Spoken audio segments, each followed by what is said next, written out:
Hi shooters, it's Dave again with TaxSafe. We're out here in our home range at Cowtown in Peoria, Arizona. A little bit of possible monsoony action again coming up, just like we had last year. What we're going to be working on today is we're going to continue our tactical tip series that we started last year. And we're going to take a look at how to create sound training practices to help you increase your skill with your pistol. This is our version, guys. So we're going to show you a way.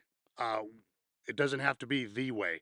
So feel free to do what works for you, but we're going to show you some sound principles. So let's start at the very beginning of your marksmanship training. We're going to start off with the 7 fundamentals of marksmanship. So I have 2 of our regular members here today. Today we have Phil and Shane with us. Hi, guys. Hi. Thanks for coming out. Phil and Shane are regular members. They train with us regularly. They've had extensive training in gun safety and gun handling. So we're going to bypass that. But we always want to refer you back to the 4 rules of firearm safety. Okay, that being said, let's jump right into it. So the first of the 7 fundamentals we want to learn about is stance. So there's a lot of approaches to that. My methodology is this. We want to create your fighting stance. In other words, every person might be slightly different, but we want to think about how you would stand if you had to defend yourselves. So the first thing I would say, shooters, the most common thing we see people not doing is they won't stand with their feet shoulder width apart. That's the biggest thing. So most people will come out and try to start their marksmanship journey by standing with their feet together. Obviously, this creates a pendulum. We want to definitely have our feet spaced shoulder width apart. That's an easy way to remember it. Nothing too technical. And then your lead leg, we're all right-handed. So our left foot, for example, would be slightly forward. So if you've had experience with wrestling, boxing, anything that you'd have a reference to in your life, that's what we want to recreate. So a fighting stance would look something like this. If I'm going to protect myself in the real world, my feet would be shoulder width apart, lead leg would be slightly forward, my hands up and open, and so I want to be showing a defensive posture. That can turn offensive in a hurry. So if I think about that, when I add a gun to that fighting stance, it's simply this. If I want to add a rifle to my fighting stance, it's simply this. Make sense? That's the kind of logic that we use when we're chasing this. So Phil, your fighting stance, if you were going to defend yourself, what would it look? Something like, My fighting stance would probably maybe just a hair outside shoulder width because that's comfortable for me. I'm right leg dominant, so I would definitely want more of my weight on my back foot and just my toes kind of gripping the ground. yeah, and then you're that would, simply going to add a pistol to that. and just add a pistol to it, exactly. So guys, here's something to look at when we're building this stance. How do I know when that's a proper stance for Shane? How will Shane know? I'd like to be able to teach you to teach yourself, okay?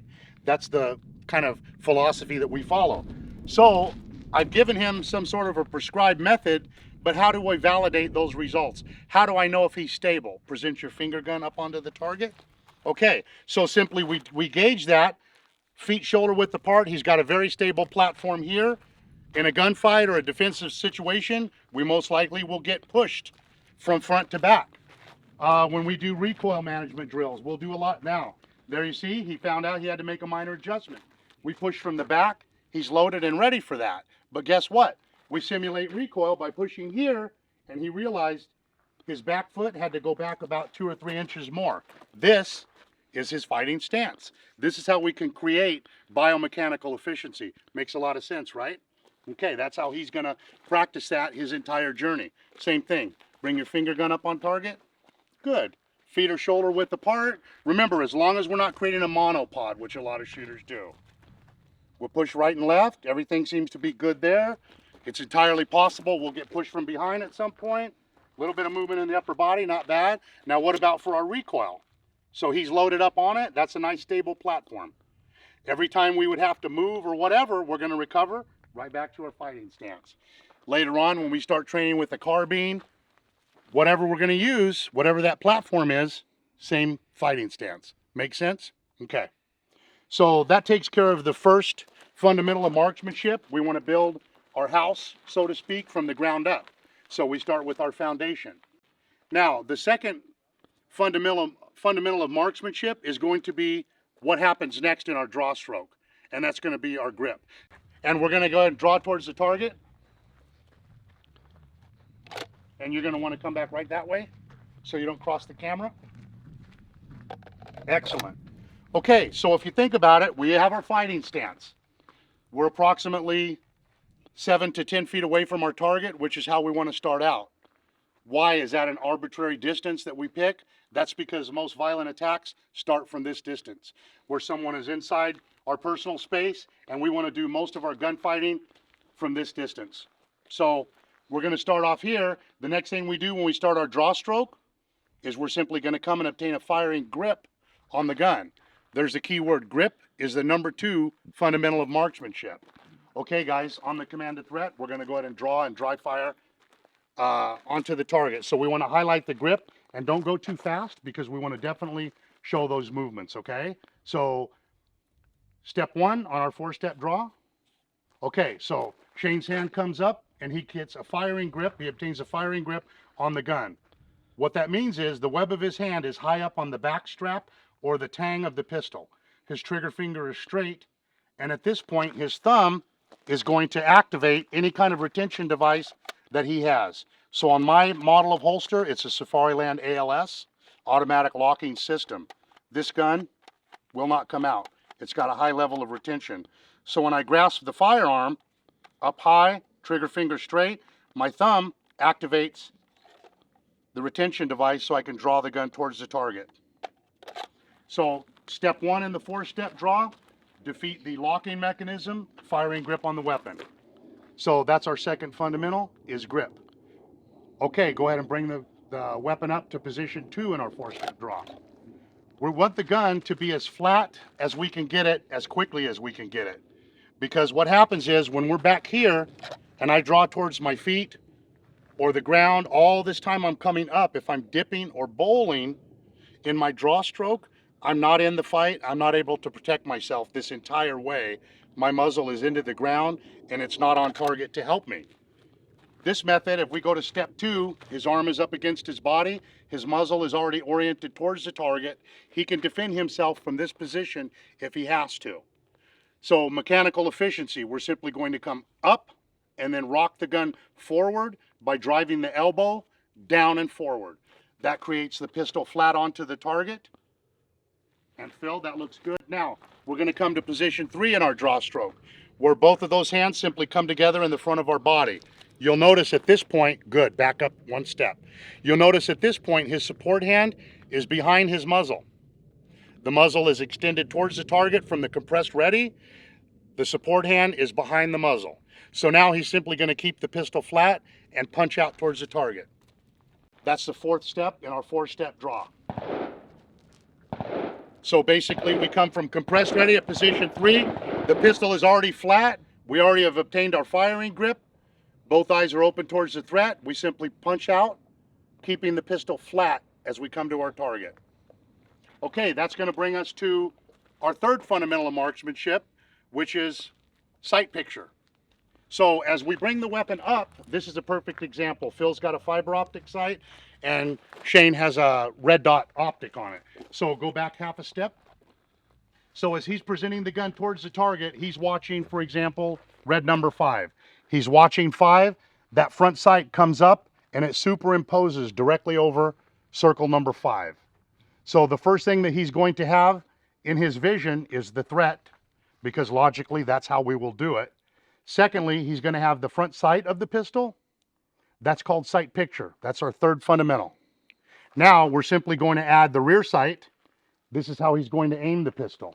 He's got a very practical, just a black rear notch sight. So he's going to put the red front sight right in the middle of the U-shaped notch. I'm sorry about that. Right in the middle of the U-shaped notch. And that's called sight alignment. He's simply lining up the front sight and he's lining up the rear sights. And we know we have alignment when we have proper height and proper light on both sides, to the left and right. So that is our number 3 and our number 4 fundamental of marksmanship. Come down to the rest position for a second. We'll bounce over to Shane. And same situation, this time with a red dot optic. Go ahead and punch out onto the target. So the interesting thing is, even though he's got backup iron sights, His red dot creates a situation where all he has to do is have a heads-up display, have both eyes open, and he's merely going to superimpose the red dot onto his target. So what that allows Shane to do is he can come up with the advantage of not having to do step 3 or step 4. He doesn't have to have a sight picture or a sight alignment per se. He simply has to superimpose the red dot over circle number 5, and that's his target. Now we're going to move on to the 5th fundamental, and that's going to be trigger control, because once we have our sights on the target, we've decided to fire. What happens next? We have to come on to our trigger. So at this time, he's going to move his finger onto the trigger, and we'll get into the weeds more about how we're going to utilize proper trigger control. But what we want to show first of all is each pistol, and if you could close in on mine for just a second, come on this side of me. So every pistol, and particularly this case with the Glock Model 45, when I have decided to fire and I come on to my trigger, these Glocks have quite a bit of slack in the trigger. That's all that play. That's what we refer to as slack. Once I take out that slack, I've eliminated all that excess travel in the trigger. This happens while I'm aiming. So now everything is in alignment. I've taken all the slack out of my trigger. My trigger finger is resting on what we call the wall of the trigger. So just about 3.5 pounds, listen for the click. Just about 3.5 pounds is all it's going to take for that shot to break. You can see why that's going to greatly increase our having an accurate shot, because we've taken out the slack, and as we take a final refined sight picture, our sights are aligned. I come onto my wall, pull it, and then it's going to have a nice clean break. And you'll notice the pistol does not dip down when I fire, and I'm going to have the guys demonstrate that in a second. Our only job at this point, once the sights are on, is to keep the gun flat as it fires. So if you had a coin or an empty shell casing or something on top of that slide, that would stay flat the entire time. We don't want the muzzle to be dipping down when we're anticipating or moving too far to the left or to the right. Make sense? Okay, so now we're going to come up and dry fire one shot. So he's acquired his target, he takes out the slack on the trigger, and now he allows that shot to break. Good. Cycle. Reset, take out the slack, and allow that shot to break.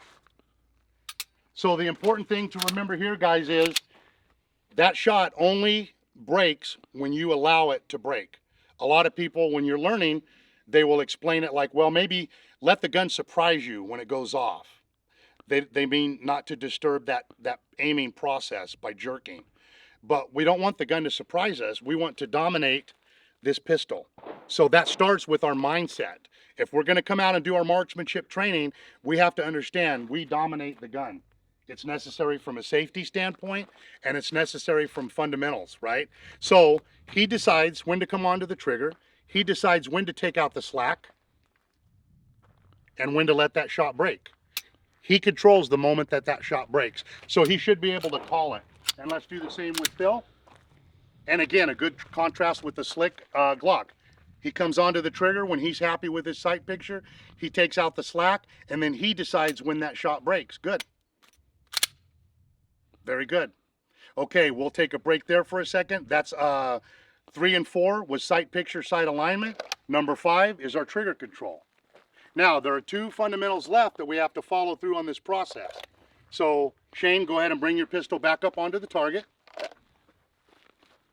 Okay, so we'll go back to the point where he allows the shot to break.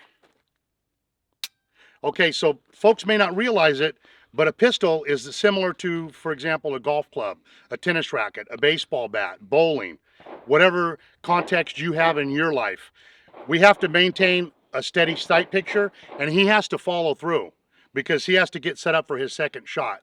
So while the gun is simulated recoiling, that slide's cycling, he's going to allow that trigger to reset, but he's going to keep the slack out of it. So he's only going to let it reset to the wall.